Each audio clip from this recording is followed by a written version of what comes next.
নমস্কার বন্ধুরা, বাঙালি রান্নাঘরে আপনাদের সবাইকে স্বাগত। তো আজকে আমি আপনাদের সঙ্গে দুটো রেসিপি শেয়ার করব। আপনারা দেখতে থাকুন আর ভিডিওটা পুরোটা দেখবেন, কেউ ক্লিক করবেন না, আপনাদের ভালো লাগবে। তো আমার সঙ্গে থাকুন। তো দেখুন বন্ধুরা, মাছটা এখন আমি ধুয়ে নেবো। একটুখানি লবণ মাখিয়ে দিই। তো লবণটা দিয়ে নিলাম, এখন ভালো করে ডলে নেবো, তাহলে আস্তে গন্ধটা চলে যায় মাছে। তো মাছটা এখন আমি ভালো করে ধুয়ে নেবো, তারপরে ধোয়ার পরে নুন হলুদটা মাখিয়ে নেব।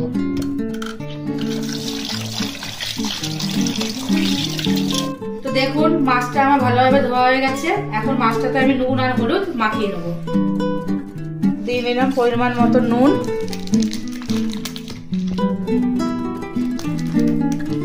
আর দেবো হলুদ গুঁড়ো। এবার মাছটা ভালো করে মাখিয়ে নিই, তারপরে ভাজাটা বসাবো।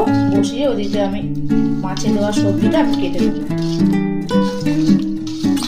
বন্ধুরা, মাছটা ভাজার জন্য কড়াই বসিয়ে দিচ্ছি। কড়াই গরম হয়ে গেছে, এবার তেলটা দিয়ে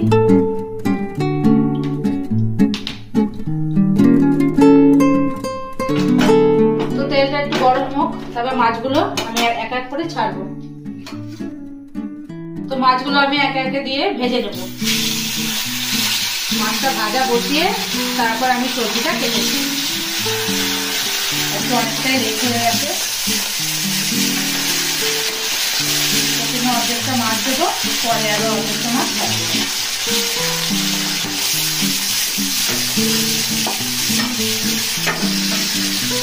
তো এই মাছ কটা ভাজা হোক, ততক্ষণ আমি সবজিগুলো বানিয়ে নিই। তো মাছের আমার এক পিঠ ভাজা হয়ে গেছে, আমি এবার উল্টে নেবো। উল্টে অন্য পিঠ ভালো করে ভেজে নেবো।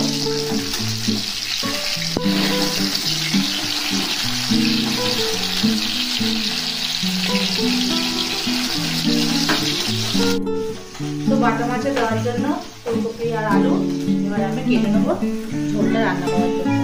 বাটা মাছ তো ফুলকপি আলু দিয়ে করলে বেশ ভালোই লাগে খেতে। তো ওই জন্য আমি ফুলকপিগুলো এভাবে কেটে নেবো।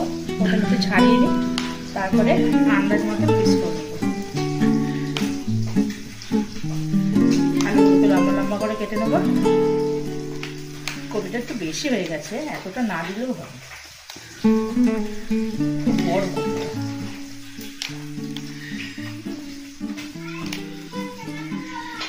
কপিগুলো ঠিক এরকম সাইজ করবো, বেশি বড় হলে আবার ভালো লাগে না খেতে। কপিটা একটু হালকা ভাপ দিয়ে দিতে হবে। তো ফুলকপি কাটা হয়ে গেছে, এবার আমি আলুগুলো লম্বা লম্বা করে কেটে নেব। তো বন্ধুরা, আলুটায় দাগ বেরিয়েছে, এগুলো আমি কেটে বাদ দিয়ে দিচ্ছি।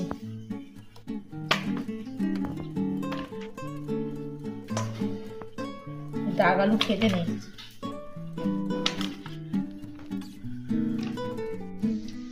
তো মাছটা ভাজা হয়ে গেছে, এবার আমি তুলে নেব। এদিকে সবজিগুলো সব কাটা হয়ে গেছে আমার, আর কটা মাছ আছে, এগুলো ভেজে তারপরে সবজিগুলো ভাজবো।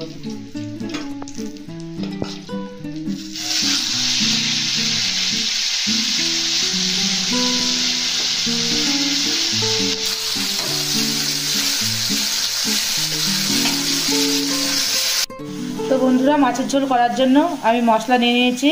গোটা শুকনো লঙ্কা, গোটা কাঁচা লঙ্কা, গোটা জিরে আর কিছুটা পরিমাণ গোটা ধনে। তো মশলাটা এবার আমি মিক্সিতে মিক্সড করে নিই, তারপর আপনাদের সঙ্গে দেখা হচ্ছে। তো আমি কপিটা ভাপ দেওয়ার জন্য একটু গরম জল দিয়ে কপিগুলো দিয়ে দিলাম। একটুখানি ভাপটা দিয়ে ফেলে দেবো, তাহলে আর গ্যাসটা হয় না। বন্ধুরা, তেলটা গরম হয়ে গেছে, এবার আমি তেলের মধ্যে গোটা জিরে ফোড়ন দিয়ে দিলাম।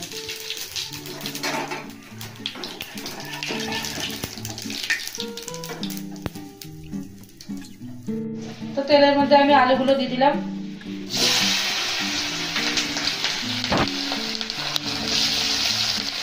ওদিকে কপিগুলো ভাপ দেওয়া হয়ে গেছে, দিয়ে দেবো। তো আলুগুলো হালকা ভাজা হয়ে গেছে, এবার আলুগুলোর ভিতরে আমি ভাপ দেওয়া ফুলকপিগুলো দিয়ে দেবো। ফুলকপিটা একটু ভালো করে ভাজা ভাজা হবে, তারপর আমি মশলাটা দেবো।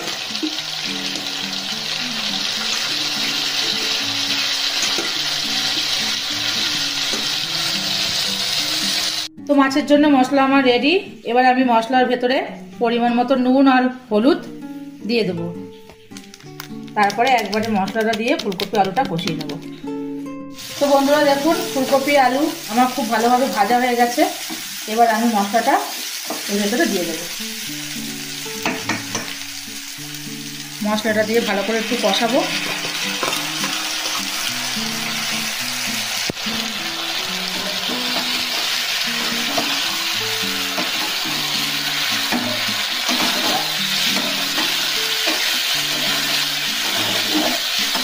দেখুন ফুলকপি আলু আমার ভালোভাবে কষানো হয়ে গেছে। এবার আমি কড়ার মধ্যে জল দিয়ে দেবো পরিমাণ মতন। এবার আমি জলটা দিয়ে দিচ্ছি। জলটা খানিকক্ষণ ফুটে উঠবে, তারপর মাছগুলো দিয়ে দেবো।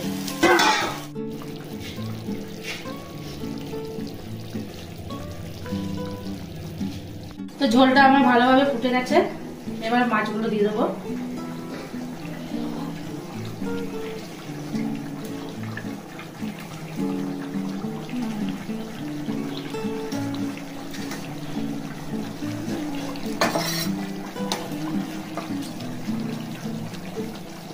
মাছগুলো এবার ঝোলের মধ্যে ঢুকিয়ে দেবো, যাতে রসগুলো ভালো ঢোকে। ঝোলটা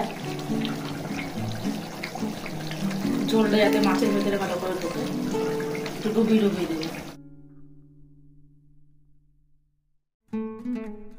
বন্ধুরা দেখুন, মাছটা পুরো হয়ে গেছে আমার।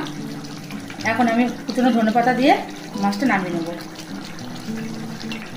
ফুলকপিগুলো পুরো একদম সেদ্ধ হয়ে গেছে, খুব ভালো ফুলকপিটা। তো এবার কুচনো ধনেপাতাটা আমি মাছের উপর থেকে দিয়ে দেবো।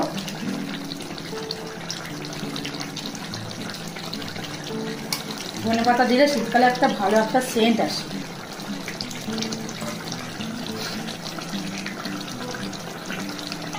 মাছটা আমার পুরো হয়ে গেছে। এবার আমি থালার মধ্যে ঢেলে নেবো। মাছের কালারটাও দারুণ এসছে।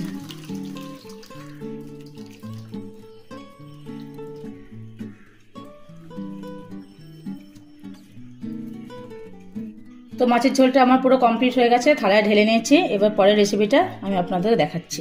তো বন্ধুরা, পরের রেসিপিটা যেটা আমি দেখাবো সেটা হলো কচুটা বেটে নেবো। বেটে নিয়ে তেলের মধ্যে কড়াতে নাড়িয়ে নেবো। কচুটা আমি ভালোভাবে কেটে নিয়েছি।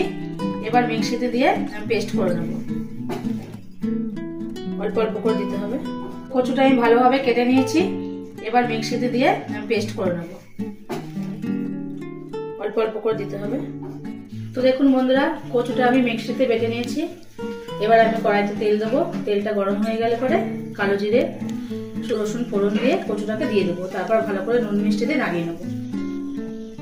তো কড়া গরম হয়ে গেছে, এবার তেলটা দিয়ে নেবো। এবার তেলের উপরে দিয়ে দেবো কালো জিরে,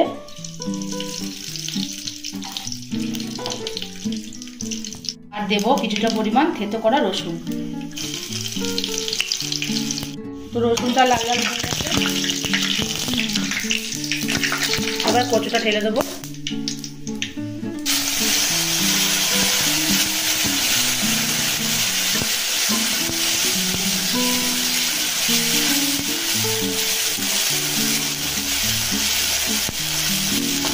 আর দিয়ে দেবো কিছুটা পরিমাণ থেতো করা কাঁচা লঙ্কা। পরিমাণ মতো নুন আর পরিমাণ মতন হলুদ।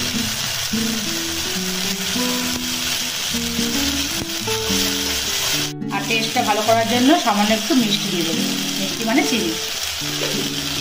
তো এবার কচুটাকে আমি ভালোভাবে নাড়বো। যতক্ষণ না পর্যন্ত কচুটা ভেতরে আঠালো ভাবটা আসছে, ততক্ষণ পর্যন্ত আমি কচুটা ভালোভাবে নাড়তে হবে। তারপরে রেডি হয়ে যাবে পুরো একটু নাড়া। তো কচুটা নাড়া পুরোপুরি হয়ে গেছে। এবার আমি নামিয়ে নেবো।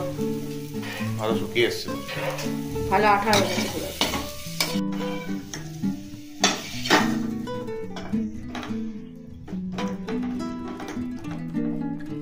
তো আজকে রান্না বান্না আমাদের কমপ্লিট।